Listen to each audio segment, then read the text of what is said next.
I'm Giovanna Fletcher and welcome to Journey to the Magic, the podcast all about Disney holidays. To kick off Series 3, we have TV personality and huge Disney fan, Amy Hart. Thank you so much for having me. How are you? Yeah, I'm good, thank you. How are you? Good. Lots happening in your world right now?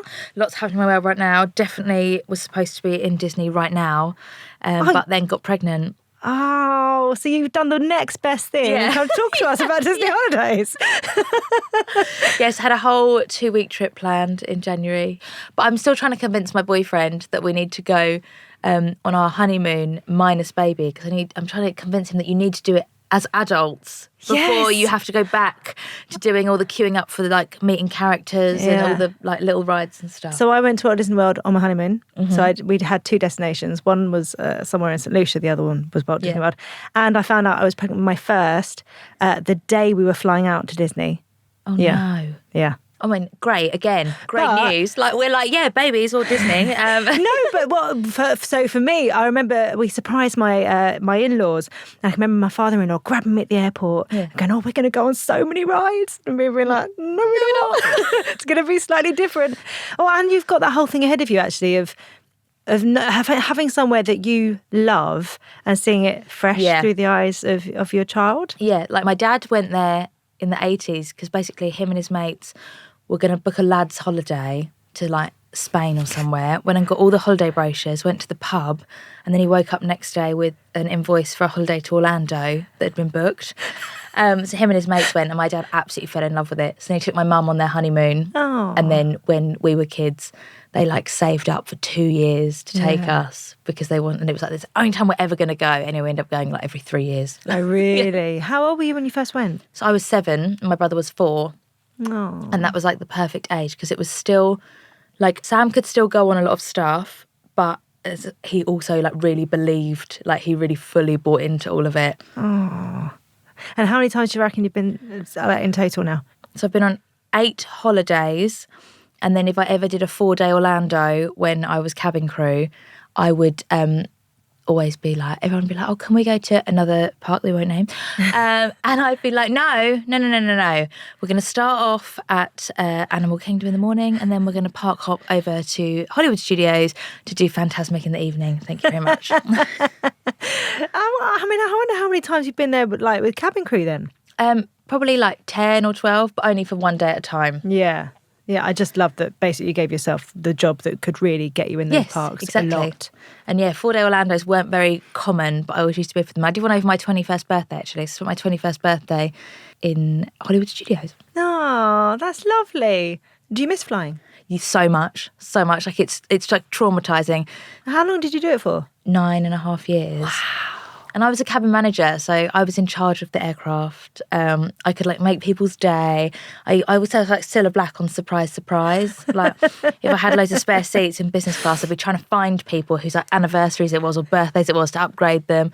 And if people were drinking wine they really liked it, I'd be do you want a bottle to take off with you? And I would just say it makes my day if someone gives me an extra can. I've got to say, because wine it comes in cans at the moment on planes that I've been on. If they give me an extra one, I'm just thank you. I always used to say in my briefing, if it's not nailed down, give it away. You can't have it, so you might as well give it to someone that can. And if you can do something nice to make someone's day, then do it.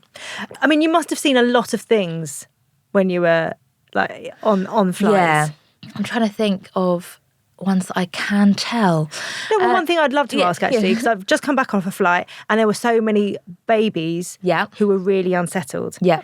For you, what is your best way of getting through those I would situations? just say, try just not to care. And that's really hard to do. But I remember I was working in business class and they had a baby crying and this hand came up from behind the divider, a gold card holder. And he's like, can you shut that baby up? And I was like, no. What do you mean, no? I said, well, we talk, dogs bark and babies cry, darling. I was like, it's just a fact of life. That's how they communicate. We're on an aircraft. There's not really much for them to do. It is what it is. They've paid the same ticket money as you. So, no, sorry. So I would say just remember, you've got every right to be there as everyone else. Yeah. Do you have any secret, flying tips? Anything that you do, having done it so often? Neck pillow. Always a neck pillow. And also, I can't do it anymore, but I sleep on the table. if it's a short haul flight. Yeah. So I fly to Spain quite a lot. So the first thing I do, table down, head down, and I sleep the whole way. Wow. Because it's so much more comfy to get your head down. Yeah. And the biggest bit of advice actually I can give to families travelling is those bed things that you see on TikTok, the jetpack kids things. Do not buy them if you're going on any of the UK airlines because you're not allowed them, and you'll spend a hell of a lot of money on a product that you're not actually allowed. Because the person in front can't put their chair back, so it's like a safety thing. Oh, really? Yeah. So we used to have so many rows with people. So, I bet you did, especially if they spent money and they can't actually use it. So are there any other tips for travelling with families? I would say bring loads of snacks because those flights are so long and a lot of the airlines now don't do snacks on board, not even to buy. Yeah. And obviously there's nowhere you can go. And it's better to have loads more, but don't bring fruit when you're going to America because the dog will come and sniff your bag and then you'll be taken off. So yeah, I would say definitely bring snacks because it's a long old flight. Yeah. I now even go to the shop in the terminal and literally fill my bag up because I have this fear of like, what if I'm on the plane and I'm hungry? It's never happened. But I think because I'm so used to when you're crew, obviously you can just eat anything on the plane, and you know the worst ones for you come back off your break at 4:00 in the morning, open the oven and be like, oh, what's in there? Oh, a steak that was cooked 6 hours ago. Yeah, right, I have it. I'll eat it. Whatever. Dry as anything. Yeah, like literally, I'll just put the gravy over it. It's fine. Oh my gosh. Yeah. So now I'm like, now that I can't just open the ovens whenever I want, like, what if I'm hungry? I could just see you just peering into different ovens when you're on a flight. I used to be obsessed with this pesto pasta that we had in economy. Where I was cabin manager, I always have to get on at the front because I worked in business or first and like sort out the flight crews, sort out the engineers and stuff. But the first thing I do as soon as we get on front and back, before they used to do the shuttle in the Caribbean, so they come off and decater the aircraft. Right. And if the caterers hadn't been on yet, I'd be phoning out like, can you quickly check? They're like, yeah, there is a pesto pasta that was obviously cooked as they left London like 9 hours ago. I'm like, yeah, cool, can you just get it out for me? Thank you. I'll reheat it in the microwave. Good about it? Just loved it. I'm just greedy. Just greedy. Like I used to have to say to myself, Amy, like you've got another St. Lucia next week. This pasta will be on it again. You don't need to eat it. Just like your food. Yeah. Yeah. I do. Yeah. Just overcooked pesto pasta on an airplane. Nice. Crusty. 9 hours in an oven. I don't mind you coming over and me cooking your pasta. Yeah. You've got no standards. So that's flying. What about packing? Because it's such a massive part of going away, especially if you're flying anywhere. Because I've got the trips to Cornwall that we do where I just shove everything into the car. But when you're flying, it's a different kettle of fish. So I am a bit spoilt because from the age of 18, obviously being crew, you don't have to abide by any weight restrictions. What? So like once did a 4-day Vegas and I had a 31 kilo bag because I had like 27 dresses with me just in case, like, you know.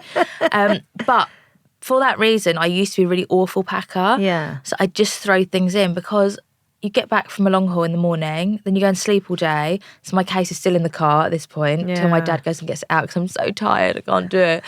And then you've got to repack it again for 2 days later. Yeah. And the amount of times that like I would get to Orlando and I would have forgotten pants or shoes.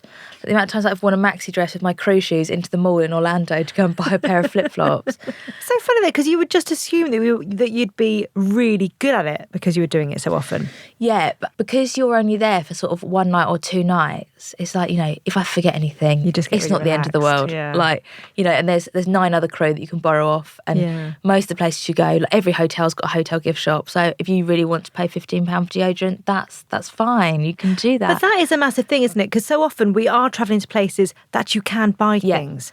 So the worst comes to the worst. Like if you can't pack your nappies, buy some when you get there. But now I've become a real minimalist packer. Because that's the other thing. So when I used to go on holiday, the night before, I'd just be chucking random stuff into my case. Yeah. A random layer of rubbish that then stays at the bottom of the case forever. But I've got a lot better, and I've also started to plan my outfits a lot more so that, like, I don't have to take 7 pairs of heels for a 7-night holiday because that's what's heavy. Mm-hmm. So now I sort of just have, like, cause I never wear them all anyway. But with Disney, I did plan all my outfits out. I wear Havaianas around the park, and everyone goes mad on my Instagram. They're like, how can you wear those for 14 hours instead of trainers? But I would rather have a slight bit of uncomfortableness at hour 12 than a wet trainer. Oh, a wet trainer is never good. No. I like a light play suit and a pair of flip-flops that's going to dry really quickly, just so I'm not uncomfortable. What would you say is your favourite ever holiday? A Disney holiday, yeah. Can you remember a specific trip, though? We went for my brother's 21st, which was a really special trip because it was the first time that we could do everything together, if that makes sense, because he was 21 now. So, we could all go and, we went to the bars and stuff, because you can't even go into a bar, can you, if you're not 21? And we did drinking around the world for the first time, but we didn't do it properly this time, when I made everyone do it very militantly. Did you? But I'd say that's probably the one, my brother's 21st trip. But I did the itinerary for the first time last year when we went, and there wasn't many rest days in it. Really? And my mum was a bit like, we normally have more rest days than this. And I was like, well, I'm sorry, there's just so much to do now. That's the thing, there's so much to do. We actually had the same thing the last time we went. We were like, we're going to have loads of time just by the pool. But there's also that feeling of, we've saved up for this, or, this is our one time to do it. We want to do everything. So you just do. Like, now that everywhere's got evening entertainment, which is amazing. But like, for example, Animal Kingdom is always our first day. And everyone goes mad again. Well, how can you not go and see the castle? And I'm like, why? Is it being ripped down in the next week? As far as I'm concerned, it's still going to be there when I go on Monday. So why Animal Kingdom? Because it's chilled park. Yeah. You've been up since 3:00 in the morning with jet lag anyway. It opens first. The rides are a lot more chilled, and it always used to close at like 5 p.m. Yeah. So we'd do it all by sort of 4 and then go back to have an early dinner and then chill. But now there's evening entertainment. Now you've got when we got in, we're going straight to Flight of Passage, obviously. And my Apple Watch thought I was running. Workout. Yeah, because I was running. I made everyone run. I was like, guys, we've got to get over there. Back corner. So yes, Animal Kingdom's always our first day park. And then we normally do Hollywood Studios the next day because it's my favourite. Then we'll have like a rest day just to get over all the jet lag. Then we'll do Magic Kingdom, then we'll do Epcot. Does your favourite park ever change, or has it always been... Just Tower of Terror. If they move Tower of Terror to Magic Kingdom, I'm sure Magic Kingdom is my favourite park. So Disney holidays aside, or maybe it is Disney holidays for you, but what is your ideal holiday? Because obviously you have travelled the world, so I know it's like kind of stopping over shortly, but do you love like a lounge on the beach, or do you have to be doing? I do love a lounge on the beach, but I do love a theme park holiday, but I wouldn't love to go like on a hiking holiday. Okay. If I'm doing 25,000 steps a day, it's got to be in a theme park. Otherwise, I am perfectly happy to vegetate. We just went on our first cruise a little while ago. And now we're like, will we ever go on a normal holiday again? This is the best thing ever. I know. But we went on like a Caribbean cruise, so we literally used to get off the boat and then go to the nearest beach or the nearest hotel and just vegetate by the pool. It's very cultural. But I do like to vegetate. I'm similar to you. If it's a Disney holiday, fine. Yeah. I am up and I am doing, get it all in. But otherwise, no. Yeah. In Disney, I'm like to my family, we get back at midnight and I'm like, cool, we've got to leave at 7 tomorrow. Yes. Because I need to be there to get on the park Wi-Fi to get on Genie Plus. Because they're like, the park doesn't open till the time. I know, but I need to get on the Wi-Fi for when it opens. We need to be there. And how have you found like Genie Plus? Because you actually, what you did the last time you were over there is you really showed, what that app is like, and obviously it's really different to FastPass. I liked it, and also it makes you do things you wouldn't normally do. There's so many things on there because we'd have like an hour before our next reservation. Like we'd never done Hall of Presidents before, so I was like, oh, should we just go into Hall of Presidents? Like, yeah, okay, we're going there. I'd never done the Country Bear Jamboree before. Yeah. So it actually made us do so many things that we normally wouldn't do in like the little bits of downtime between reservations. Yeah. I love the fact it felt almost like old school fast passes where you had to go to a machine and get a ticket for. You know what I mean? In terms of every morning, everyone's on the same level. Same level. So it's 7:00. Start get in there, do it. And I think I liked that about it because when it was everyone can book 6 months or whatever in advance, I'd never booked anything. Yeah, and we book a last minute holiday because we didn't know whether my friend Luke was going back to BA or not, so we hadn't booked it yet. So if it had been old school fast pass, we wouldn't have got any, as in middle school fast pass. We wouldn't have got anything because we literally booked everything 2-3 weeks before. Yeah. So obviously you've spent a lot of time in a different villa. Yeah. I don't think would that have taught you anything about travelling or packing, or would you want to go with any of those, any of your housemates? Fellow islanders. Fellow islanders. Like, on a holiday? Me and Amber, because Amber loves Disney as well, we used to sit and chat about it a lot. I think I said to Curtis, the guy I coupled up with like day one, I was like, have you ever been to Disney? He was like, no. I was like, okay, cool. And literally when I met my boyfriend now, I think probably second conversation we had, I was like, so, have you ever been to Disney? No. Oh, right, okay. So he's been to an unnamed theme park in the UK that is just rides, no atmosphere. Yeah. And because he's got dodgy blood pressure, he went on a roller coaster, passed out on it, and then got taken off by the St John's ambulance people and had to go home. Oh, my God. And he's never been on a roller coaster since. So I'm like, but Disney's not just roller coasters, Sam. There's parades and there's other rides and there's shows and like there's different things. Because I love the atmosphere and the music and the smell. Yeah. And just that everything is so tied in together. But yeah, I'm trying to convince him that he's going to be fine. But it's actually perfect. So I always said, because my mum and dad are both massive ride people. Yeah. We obviously were 2 and 2 adults, 2 children. Amazing. So when you say to me, how many kids do you want? I always used to say, well, I'll have to have like 2 or 4 because who sits on their own when you go so true. To a theme park? But now, because everyone used to go, well, the mum holds the bags. I'm like, this mum doesn't, darling. But now I can have 3 children because Sam doesn't want to go on the rides. I love that that's factored into your plans. Yeah, and he's like, well, what if any of the kids don't want to go on the rides? I'm like, it's not an option, Sam. Okay, I think we've already established that you're a very big Disney fan. Yes. Has Disney always been a part of your life? Yeah. We've always watched all the films and stuff like when I was little. Obviously, because now kids are so spoiled, aren't they? As mine will be, in that you can literally go, what Disney film of all the Disney films do you want to watch? And they're all there for them to watch, because they're all streamed. Whereas like when we were kids, like obviously you had your selection of VHSs. Yep. And if you didn't have it, so Disney sing-along songs I had, like iconic, still on YouTube, absolutely love it. And my granny had the VHS of Mary Poppins, so we watched that every time we went round there. So we loved that. The Walt Disney Company celebrates 100 years this year. What is your favourite Disney memory? The first time I ever saw Fantasmic, I was just like, oh my God, this, and I make everyone go every time. Mum's like, we've seen this so many times. I'm like, but we have to, like, how can you not? Yeah. I watch sometimes if I've got like 40 minutes to get ready and I can't be on my phone, I'll stick Fantasmic on YouTube because I know that when you get to like a certain part, like it's time to be, like my makeup needs to be nearly finished by now. So I just love it all.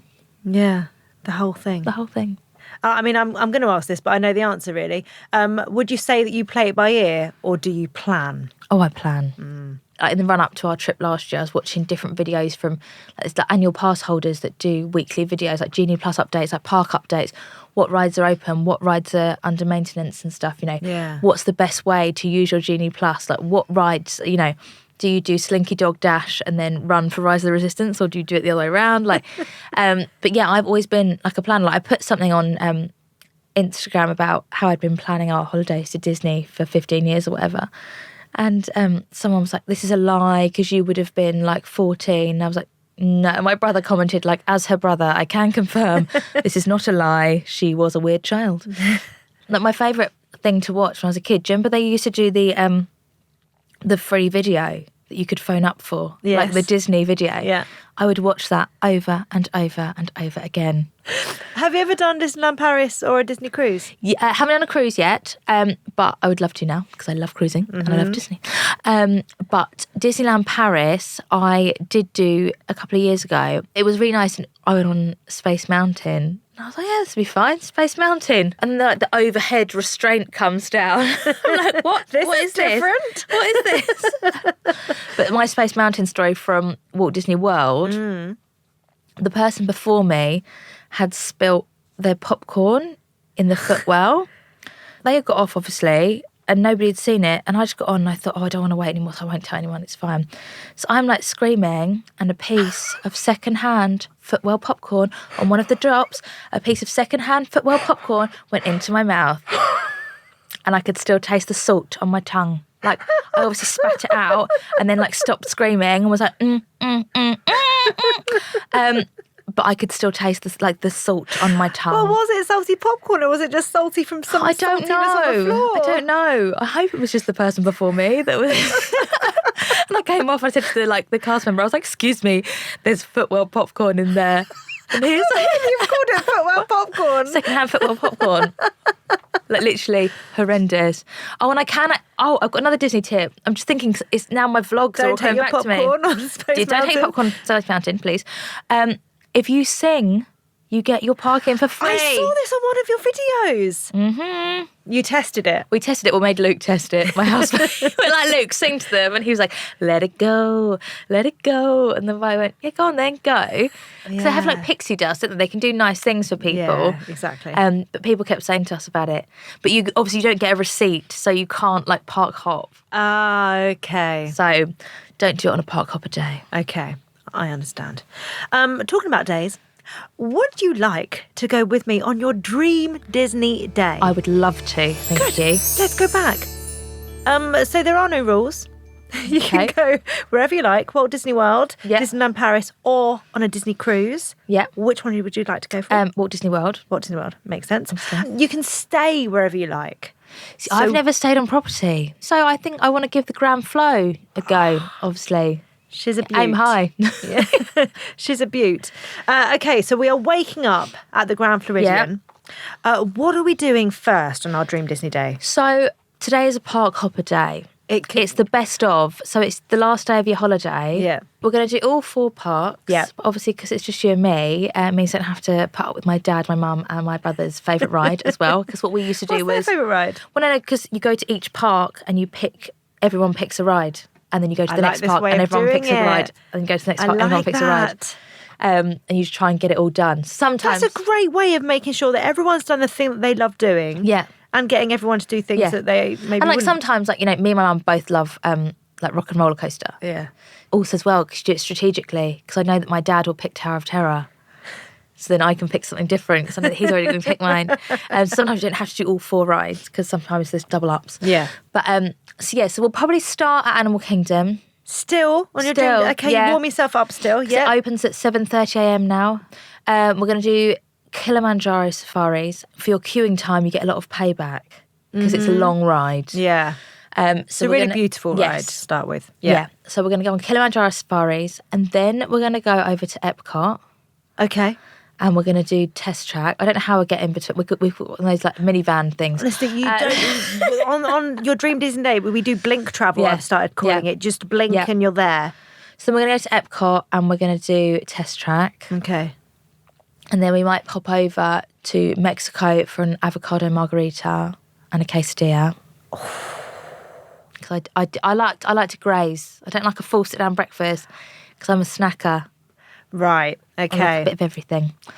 Then we're going to go over to Magic Kingdom. And then whilst we're there, we're going to watch the parade. Yeah. 3 o'clock. 3 o'clock parade. Do you find your spot way in advance, Yes. or do you just happen to be walking past? No. Yeah. And I have some strong views. I know, and on parade etiquette. Yeah, and I don't know if I agree with you. No. No. Obviously, if your boys want to stand you say out, your rule, that's fine. though. You say your rule. So my thing is, if you're right at the front on the curb and there's loads of people behind you, especially kids behind you, you don't then stand up. Like it's like a tiered seating. You know, you sit on the. But I understand that lots of people say they like to get their waves in to the characters. Because that's the thing, actually. Because if you're really low down, I would feel like I'm not a part of it because I'm really low down. But if there are kids behind me, I would definitely be like, come on in, kids. Sit with my kids. You can eat their popcorn, whatever. Yeah. But I think that when I saw you say that, I was like, oh, I think I'll upset Amy. If I was in a parade, or not in a parade. It wasn't for me really, because I obviously was stuck because we weren't at the front last time. We were like a couple of rows back, so it was fine for me. But it was just like little kids that had been waiting like on the curb for ages, and this girl came and sat in front. And then she like stood up in front of these like little kids. Oh, I think awareness is the biggest thing, actually. And it's that shared experience that makes it even more magical. Yeah. We used to like finding like a railing to sit on, like slightly further back. Disneyland Paris, we used to go right up to Small World, like for the start of it. Oh, really? Yeah. I do like being near the start of the parade. Interesting. Yeah. Because then everyone else is all waiting for the rest of the parade and you can run to whatever ride you want to go on. So we're going to watch the parade and I'm going to get one of those Mickey cookie sandwiches. Nice. Obviously, you can have whatever you want. I'll go for a banana covered in chocolate and sprinkled nuts. Thanks. Yep. And then we head over to Hollywood Studios. We go to the Brown Derby for dinner. Nice. By the way, no one's ever taken me on their dream Disney note, so I'm really glad that I'm really being considered as well. Thank you. Thank you. So I didn't want to force you into having a cookie sandwich. It's not for everyone. The teeth biting into ice cream. So then Brown Derby for dinner. And of course, if you go to the Brown Derby, you get your priority seating for Fantasmic. This is so well thought through, even though I could have just got you on there anyway. I know, but I do like the Brown Derby as well. It's really gorgeous. But actually, I changed my mind now. We're going to quickly go on Mickey and Minnie's Runaway Railway because so good. I will admit, I was a big Great Movie Ride kind of gal. Yeah. So I was like, oh, it's now a Disney ride. Okay, whatever. Okay, cool. We'll go on it. You know, it's here. It's half an hour queue. Might as well go on it. I literally came off it. I was like, what majesty was that? That was amazing. Amazing. Just goes to show though, we can be so scared of change. Change. You know, and we want to honour what was there before. But actually progressing. Yeah. And go, you know, it's... And it wasn't what I expected at all. I thought it was going to be like the Great Movie Ride, but when they're like spinning and everything, I thought, wow. When Daisy's doing her dancing with you. Yeah. So we're going to go on Runaway Railway, then we're going to go to the Brown Derby, then we're going to go and watch the early show of Fantasmic. Any snacks while we're watching Fantasmic? I know we have just eaten in Brown Derby, but... Maybe we'll fill up our ceremonial popcorn bucket. Okay. Souvenir popcorn bucket. Nice. Ceremonial. Are we I've been presented with it. Here you are. Any like nice merchandise from... I can't help myself when I go and see Fantasmic. The light up ears, or do they just annoy you? I just have never had them. So maybe now I'm with you. Maybe this will be my day for some light up ears. I'll buy you some light up ears. Yeah, there we go. And then I've done it slightly different way around, but it's just so we can let our food go down from the Brown Derby. Yeah. And then while the second show of Fantasmic's on, we'll do a quick pit stop to Rock and Roller Coaster and Tower of Terror, and that's it. I love it. If it's like extended hours and there's a midnight fireworks, we could pop back to Magic Kingdom for the fireworks. Why not? I've got such a clear memory of the last time we watched the fireworks at Magic Kingdom and just seeing this family who weren't young either. It was an older family, just with their arms complete, like embracing whilst watching the fireworks. And like that's living, that's enjoying it, that's being in the moment. I have loved your Dream Disney Day. Oh, thank you. Thank you for very, coming along very with much. me. Right, are you ready for a little game? Yes. This is the Lightning McQueen quick fire round. Okay. I'm going to give you two options. Yep. At lightning fast speed, and you have to say which one you want. Right. Elsa or Minnie Mouse? Minnie Mouse. Mickey Waffle or Mickey Ice Cream? Mickey Ice Cream. Thrill Ride or Character Meet and Greet? Thrill Ride. Poncho and Water Rides or Get Soaked? Get Soaked. Planner or Play by Ear? Planner. Flight of Passage or Tower of Terror? Tower of Terror. I do like Flight of Passage, it's a very good ride. Disney merch or holiday attire? Oh, Disney merch. I do buy like a lot of like mugs and stuff. Dance the Parade or video it all? Now dance. I've learned the error of my ways. Do a bit of both. Thrill Seeker or Bag Holder? Thrill Seeker. Parks by day or Parks by night? By day, I think. Yeah. Thank you so much. Thank you. It's been an absolute joy to chat to you. Yeah, I loved. It's nice to be able to chat to someone that actually like loves it as much as me. Properly geek out. Well, thank you for sharing your Dream Disney Day with us, and I'm so glad that you chose me to be your companion on your day. Always. Thanks. Now, those of you who've tuned into the last two series of Journey to the Magic know that each episode ends with news, hints and magical tips from our resident Disney expert.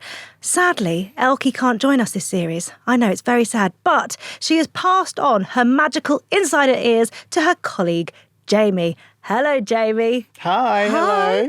I know that we are in very good hands because you have worked for Walt Disney Travel Company for over 10 years. I have. You're a massive Disney fan. Yeah, I'm quite a big fan.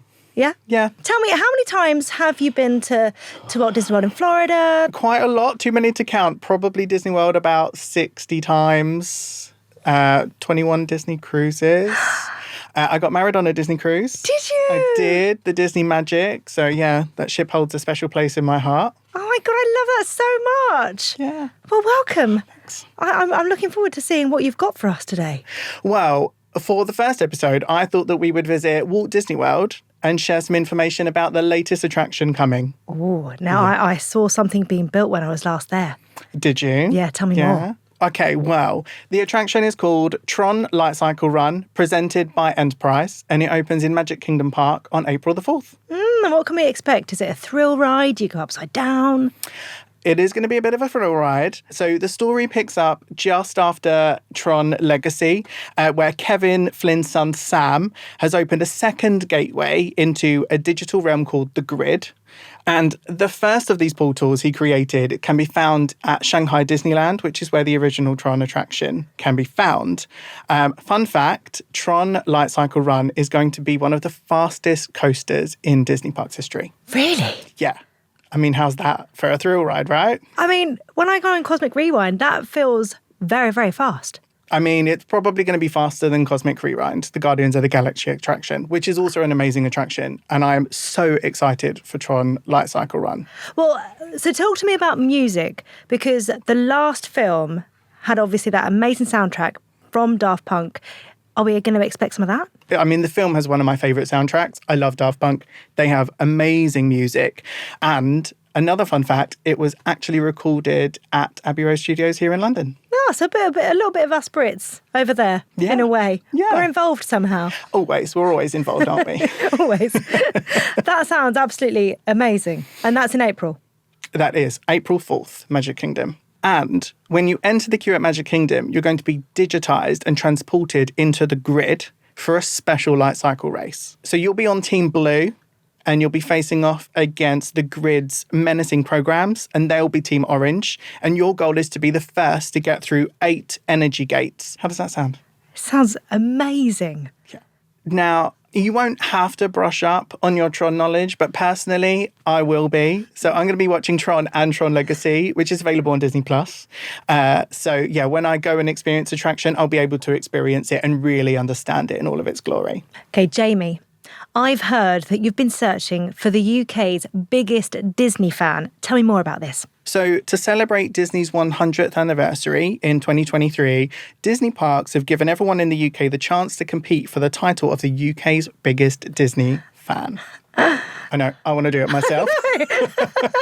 What does it entail? So whether you're a fan of the parks, films, or just pure Disney magic, we've asked to hear your story and why you wanted to compete for the title of UK's biggest Disney fan.